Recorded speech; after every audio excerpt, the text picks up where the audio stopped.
আমি 2 term prime minister হলাম, 3 নম্বর টার্মে আমার ওয়াইফকে সেখানে বসিয়ে দিলাম 3 নম্বর টার্মে, 4 নম্বর টার্মে গিয়ে আবার আমি প্রাইম মিনিস্টার হয়ে গেলাম। তাহলে তো একই জিনিস চলবে। এখন যে পার্লামেন্টারি সিস্টেম আছে তাতে দল ইলেকশন করে, দল ইলেকশন করলে সেই দলের যদি 151টা সিট হয়ে যায়, তারা অনাদি অনন্তকাল সেই কি বলে কিয়ামত পর্যন্ত সেই দল ক্ষমতায় থাকতে পারবে, আপনি এখান থেকে মুক্তি পাবেন না। এবং যারা বলে, ধরেন এরকম বললো যে ঠিক আছে 3 টার্ম পর পর প্রাইম মিনিস্টার হতে পারবে না, এরকম যদি কোনো নীতি থাকে তাহলে কি হবে? আমি ধরেন সেই পার্টির চিফ, আমি 2 টার্ম প্রাইম মিনিস্টার হলাম, 3 নম্বর টার্মে আমার ওয়াইফকে সেখানে বসিয়ে দিলাম 3 নম্বর টার্মে, 4 নম্বর টার্মে গিয়ে আবার আমি প্রাইম মিনিস্টার হয়ে গেলাম। তাহলে তো একই জিনিস চলবে, কোনো পরিবর্তন নাই। কাজেই আমাদের 2 টার্মের প্রেসিডেন্সিয়াল পদ্ধতিতে যেতে হবে যদি আমরা রাষ্ট্রকে সঠিক পথে আনতে চাই। 2 টার্ম, 5 বছরের 2 টার্ম, এর বেশি কেউ প্রেসিডেন্ট থাকতে পারবেন না, এটাই হচ্ছে আমার প্রস্তাব। এবং সেখানে বাংলাদেশের সাধারণ মানুষও প্রেসিডেন্ট হওয়ার স্বপ্ন দেখতে পারে, যে কেউ প্রেসিডেন্ট হওয়ার স্বপ্ন দেখতে পারে, তাকে যদি জনগণ অ্যাকসেপ্ট করে, এখানে যারা বসে আছেন তাদের মধ্যে একজন প্রেসিডেন্ট হয়ে যেতে পারে যদি জনগণ তাকে ভোট দেয়। জনগণের সরাসরি ভোটে প্রেসিডেন্ট নির্বাচিত হবে, কিন্তু প্রেসিডেন্টের সাথে সংসদের একটা ক্ষমতার ভারসাম্য থাকতে হবে। অনেকে আপনারা বলতে পারেন আমাদের প্রেসিডেন্ট সিস্টেম তো আগেও ছিল না, আমি যেটা প্রস্তাব করতে যাচ্ছি এই প্রেসিডেন্সিয়াল সিস্টেম আগে কখনো ছিল না। তখন কিন্তু প্রেসিডেন্টের আবার একচ্ছত্র ক্ষমতা ছিল। আমরা কোনো একচ্ছত্র প্রেসিডেন্টের ক্ষমতা চাই না আমাদের দেশে, আমরা ভারসাম্য চাই ক্ষমতায়। এখানে পার্লামেন্টের সাথে প্রেসিডেন্টের ক্ষমতার ভারসাম্য থাকবে। সেটা কি? ধরেন আমি একটা এক্সাম্পল দিই আপনাদেরকে, বাজেট তৈরি করতে হবে, তাহলে বছরের বাজেট তৈরি করবেন প্রেসিডেন্ট, বাজেট তৈরি করে তিনি সেটা পার্লামেন্টের কাছে দেবেন, পার্লামেন্টে ওই বাজেট নিয়ে আলোচনা হবে, and parliament will have the right either to accept or reject the budget. Parliament যদি রিজেক্ট করে বাজেটকে, তাহলে সেই বাজেট প্রেসিডেন্টের কাছে ফেরত যাবে, ফেরত যাওয়ার পরে প্রেসিডেন্ট তার ভিটো ক্ষমতা ব্যবহার করে এই বাজেট আবার পরিমার্জন করবেন, করে আবার পার্লামেন্টের কাছে পাঠাবেন। আমাদের প্রেসিডেন্টের একবার ক্ষমতা থাকবে পার্লামেন্টের কাছে এটা ফেরত পাঠানোর জন্য, এবং পার্লামেন্ট তখন এটাকে আবার বিচার বিবেচনা করবে।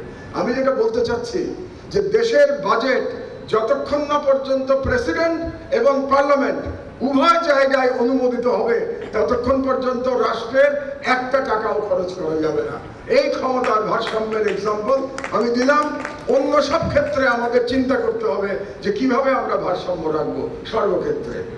2 নম্বর, নির্বাচনকালীন কেয়ারটেকার সরকার আমাদের অবশ্যই লাগবে। বাংলাদেশে যতক্ষণ গণতন্ত্র স্থাপিত না হচ্ছে ততদিন পর্যন্ত আমাদের নির্বাচনকালীন কেয়ারটেকার সরকার লাগবে। কিন্তু কেমন সরকার? সেটা চিফ জাস্টিস হবেন সরকার প্রধান। চিফ জাস্টিস সরকার প্রধান হলে বিচার বিভাগ কিভাবে ধ্বংস হয় সেটা আমরা গত 30 বছরে দেখেছি।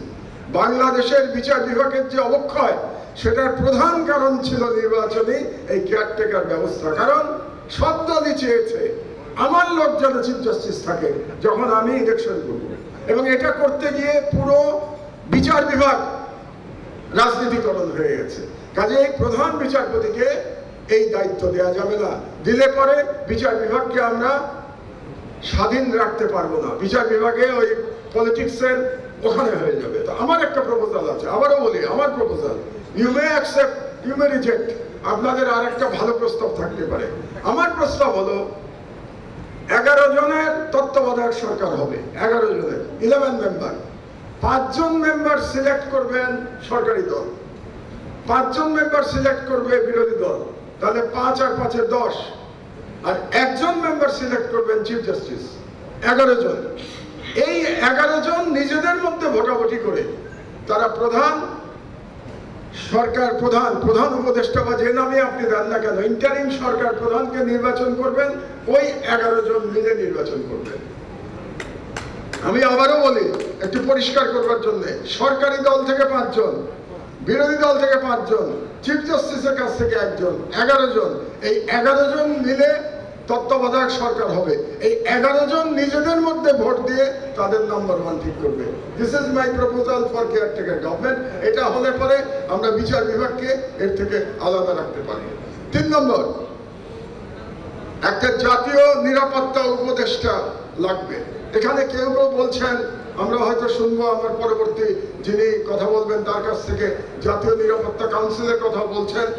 যেটাই করেন না কেন, একজন জাতীয় নিরাপত্তা উপদেষ্টা লাগবে যিনি সরকার প্রধান বলতে আমি প্রেসিডেন্ট মিন করছি, প্রেসিডেন্টের সাথে সশস্ত্র বাহিনীর একটা ব্রিজ হিসেবে কাজ করবেন, সেই জাতীয় নিরাপত্তা উপদেষ্টা। আর 4 নম্বর, এটা খুব গুরুত্বপূর্ণ, এটা সেনাবাহিনীর সাথে জনগণের দূরত্ব কমানোর জন্য, কমানো শুধু না, যাতে দূরত্ব না থাকে এবং যাতে ভবিষ্যতে কোনোদিন ফ্যাসিবাদের উত্থান না হয়, এটার জন্য আমার 4 নম্বর প্রস্তাব, মানবাধিকার লঙ্ঘনে অভিযুক্ত সামরিক অফিসারদের অবশ্যই বিচার করতে হবে। এখানে কোনো ছাড় নেই।